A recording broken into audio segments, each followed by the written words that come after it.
Em época de pandemia, quem nunca imaginou fazer home office se viu trabalhando de casa no improviso. Você já parou para pensar em quanto está dando atenção ao seu ambiente de trabalho e o quanto isso impacta a sua saúde e produtividade? E para falar sobre home office, ergonomia e autocuidado, a nossa convidada de hoje é a fisioterapeuta ergonomista Juliana Guimarães, também servidora do TRT de Goiás. Seja bem-vinda à Hora Extra, Juliana. Obrigada, muito obrigada pelo convite, uma satisfação estar aqui. Juliana, é necessário adaptar o posto de trabalho para manter a saúde física e o maior conforto possível enquanto trabalhamos em casa durante a quarentena? Sim, é extremamente necessário, uma vez que a má postura pode levar a adoecimento, a desconforto. Então, a gente precisa ter essa preocupação com a qualidade da postura, com a qualidade do mobiliário que a gente vai estar utilizando para esse trabalho em casa, justamente para evitar o desconforto e o adoecimento físico.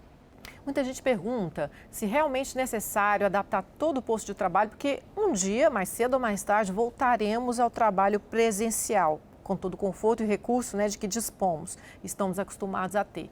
Seria necessário mesmo nesse momento isso? Então, eu costumo dizer que sim, mesmo assim é necessário, por quê?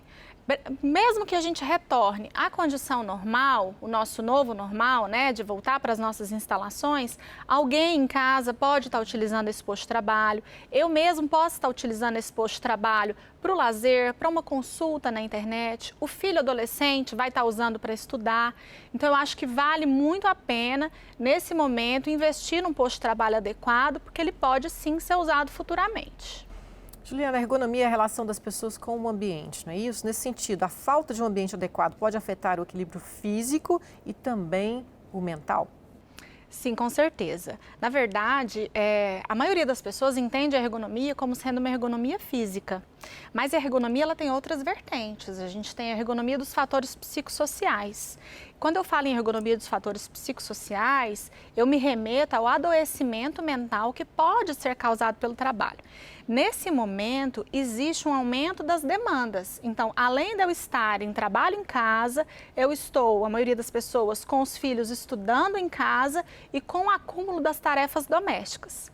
Quando eu tenho um aumento das minhas exigências não compatível com aquilo que eu sou capaz de suportar, eu tenho aí um mecanismo gatilho para o estresse. Então, a saúde mental ela tem que ser preservada nesse momento. Uma sugestão para que isso aconteça, se eu tenho um aumento das demandas, é eu tentar fazer da melhor forma possível a gestão do tempo, tá? Então, a administração do tempo, a colocação da rotina nas minhas atividades e a própria divisão de tarefas dentro de casa também. Porque se as minhas demandas são maiores do que aquilo que eu sou capaz de suportar, o adoecimento mental, ele pode estar próximo. Então, a gente tem que ter essa preocupação, sim. É uma sobrecarga em todos os sentidos, Porque a gente trabalha mais nas funções domésticas e no trabalho remoto, muito tempo sentada. Qual que seria o posto de trabalho ideal? É possível ajustar o notebook, a cadeira, a mesa? Como fazer isso? A gente pode dizer do posto de trabalho ideal, que muitas vezes vai estar longe daquilo que é real para a maioria das pessoas, Então, o ideal é que eu tenha uma estação de trabalho que começa por uma cadeira com ajuste de altura, tá? Então, eu tendo uma cadeira com regulagem de altura, com encosto na região lombar, é o primeiro passo. Depois, eu ter uma mesa com uma profundidade mínima de 60 centímetros, com uma superfície que não seja reflexiva, tipo vidro, a pedra, preferencialmente a madeira, tá? E utilizando o computador, o notebook, como tela, usando o teclado e o mouse separados. Não é possível, eu não vou investir nisso nesse momento, eu vou tentar então buscar uma cadeira na minha casa que me permita sentar da melhor forma possível, mais confortável possível, ajustando com o recurso de uma almofada, por exemplo, seja nas costas, seja no assento. Se eu for trabalhar numa mesa de vidro, eu vou colocar um forro ali em cima da mesa para diminuir a questão do reflexo, para diminuir a questão da borda viva, da quina viva, que às vezes machuca a região do punho, tá? Então, eu vou fazer adaptações. Mas o ideal é uma cadeira com regulagem, usar um notebook apenas como sendo tela, usando o teclado e o mouse separado, usar o apoio de pés para aquelas pessoas que não conseguem, após ajustar a altura da cadeira, deixar os pés numa postura de apoio adequado no chão, evitar espaços com iluminação muito exagerada, de frente ou de costa para o computador. Preferencialmente, o computador tem de estar perpendicular à fonte de iluminação. Buscar um ambiente com o menor ruído possível. A distância entre você e a tela, um braço estendido de distância, são adaptações que vão trazer uma postura adequada e uma melhor condição de trabalho. As pessoas têm muita dúvida com relação à posição dos braços, né? Cadeira, braço e mesa. A mesa não pode ser muito alta, não pode ser uma mesa de jantar, por exemplo. Isso. Quando eu tenho a altura ideal da escrivaninha, eu tenho entre 72 e 74 centímetros. Normalmente a mesa de jantar ela tem 78, 80. Então, se eu for usar uma mesa de jantar, tem muita gente usando a mesa de jantar. É proibido não, mas eu tenho que levantar a cadeira e aí a cadeira tem que ter o ajuste bacana para que ao elevar a cadeira, o meu braço fique com um ângulo de 90 graus apoiado sobre a mesa. Durante a digitação e o uso do mouse, eu preciso ter meus braços apoiados, respeitando esse ângulo de 90 graus, justamente para não sobrecarregar a região dos ombros. Juliana, a maioria das pessoas está usando o próprio notebook, né? Você poderia dar dicas de como adaptá-lo para torná-lo mais eficiente do ponto de vista ergonômico? Sim. O notebook, a maioria esmagadora das pessoas está utilizando notebook, né?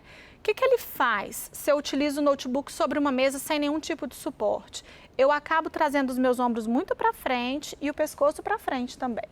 Então, eu preciso usar esse notebook apenas como sendo uma tela, tá? Então, colocar esse notebook em cima de um suporte, em cima de livros, em cima de uma caixa, de modo que ele fique da altura de uma tela de computador normal. Qual a altura ideal? O meu olhar alinhado com a primeira linha do texto. Então, o olhar alinhado com a primeira linha do texto é a altura correta do meu notebook. Feito isso, não é possível que eu utilize o teclado e o mouse do notebook, uma vez que ele está elevado. Então, eu vou usar o teclado e o mouse separados. USB, sem fio, mas separados. O notebook ele vai funcionar apenas como tela. Juliana, a situação é inusitada e o desafio é grande no sentido de estabelecer uma rotina. Não dá para ficar na mesma posição durante várias horas. Nesse sentido, as pausas são essenciais. O que fazer durante as pausas? Extremamente importante. Às vezes a pessoa tem a impressão de que, estou trabalhando em casa, estou parando toda hora para atender alguém, mas não é dessa pausa que a gente está falando. A gente está falando de uma pausa regular para quem trabalha sentado. As pausas, elas devem ser feitas pelo menos a cada hora trabalhada, tá? E essa pausa, ela deve ser uma pausa ativa. Então, a pessoa deve se levantar, ir ao banheiro, beber uma água, fazer qualquer que seja o movimento. É interessante também que ela possa trabalhar nessa pausa a musculatura que está sendo mais requerida durante o trabalho. Quando a gente trabalha com computador, a gente exige muito de pescoço, de coluna lombar e de membros superiores.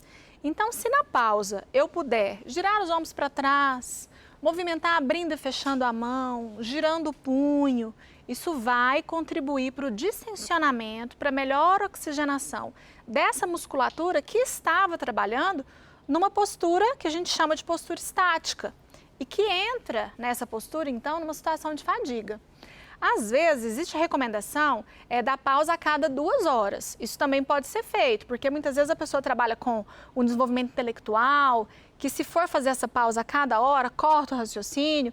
Então, uma pausa a cada 2 horas trabalhadas, ok, mas que seja uma pausa ativa.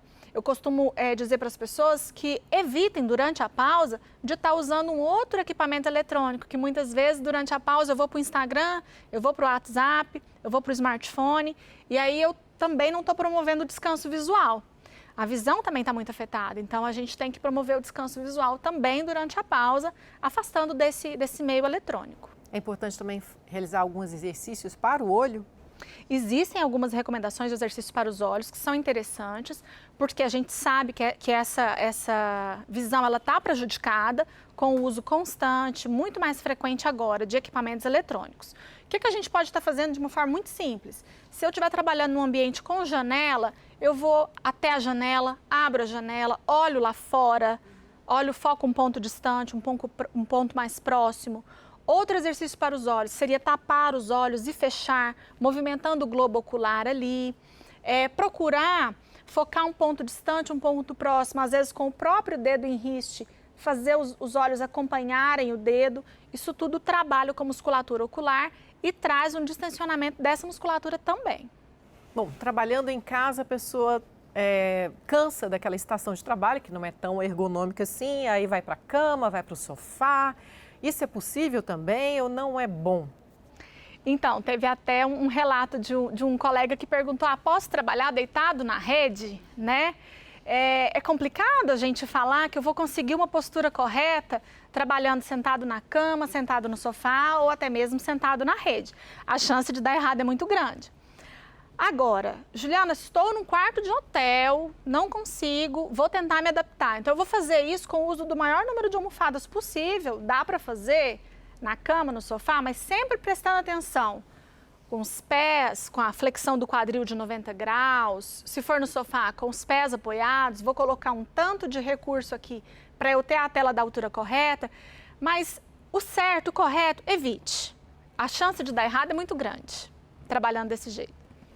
E as atividades físicas? Muita gente deixou de exercer atividade física, seja pelo problema da quarentena, as academias estão fechadas, né? Então encontra já dificuldade aí para poder se exercitar. Mas é fundamental essa atividade, esse exercício físico diário? Sim. Na verdade, não só agora durante a pandemia, né? A recomendação da Organização Mundial de Saúde é para os adultos de atividade física 5 dias na semana, por no mínimo 30 minutos, atividade leve a moderada. Nesse momento que a gente está vivendo, a atividade física ela vai entrar, além do benefício que todo mundo sabe, cardiovascular, ela vai entrar com o benefício da diminuição da ansiedade, do estresse, melhoria da qualidade do sono e trabalhar a musculatura, especialmente a musculatura de coluna e de membro superior, tem que ser trabalhada nesse momento, porque eu estou ficando muito mais tempo sentado, estou ficando muito mais tempo às vezes numa postura incorreta.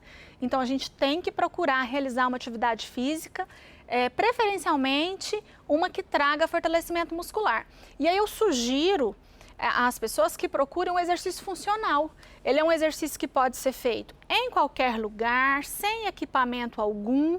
E a maioria dos profissionais de educação física estão trabalhando com orientações por vídeo, com orientações por telefone. Existem vários aplicativos bacanas. Então, não deixe de fazer a sua atividade, que seja caminhar com o cachorro. Não deixe de fazer a sua atividade para você colher o benefício dela agora mais ainda. Juliana, você faz parte da equipe de saúde do TRT de Goiás e vocês fizeram recentemente uma pesquisa com servidores e magistrados para saber como anda a saúde deles durante a quarentena. A que resultados, a que conclusões vocês chegaram? A gente observou um grande número de pessoas, posso te dizer que mais de 60% dos magistrados ou servidores que responderam à pesquisa referiram que estão sentindo algum desconforto, seja físico, seja visual, estão sentindo algum desconforto, alguma dor. Apesar de que muitos procuraram se adequar, se adaptar, mas mesmo com essas adaptações, às vezes de forma muito improvisada, não conseguiram não sentir nenhum desconforto. Além disso, muitas queixas relacionadas à saúde mental, né? As pessoas estão com sintomas de ansiedade, com sintomas de depressão. Então, isso é muito sério. A preocupação com a saúde, nossa, aumentou agora ainda mais e a gerência de saúde vai promover ações visando pormenorizar essas queixas que apareceram na pesquisa. Juliana, muito obrigada pelos importantes esclarecimentos aqui hoje. Obrigada a você. Bom, o Hora Extra fica por aqui. Hoje conversamos com a fisioterapeuta ergonomista Juliana Guimarães sobre home office, teletrabalho, ergonomia e autocuidado. Muito obrigada por sua atenção e não deixe de acompanhar mais notícias do TRT de Goiás pela rádio web, pelo portal do TRT e pelas redes sociais. Até a próxima semana.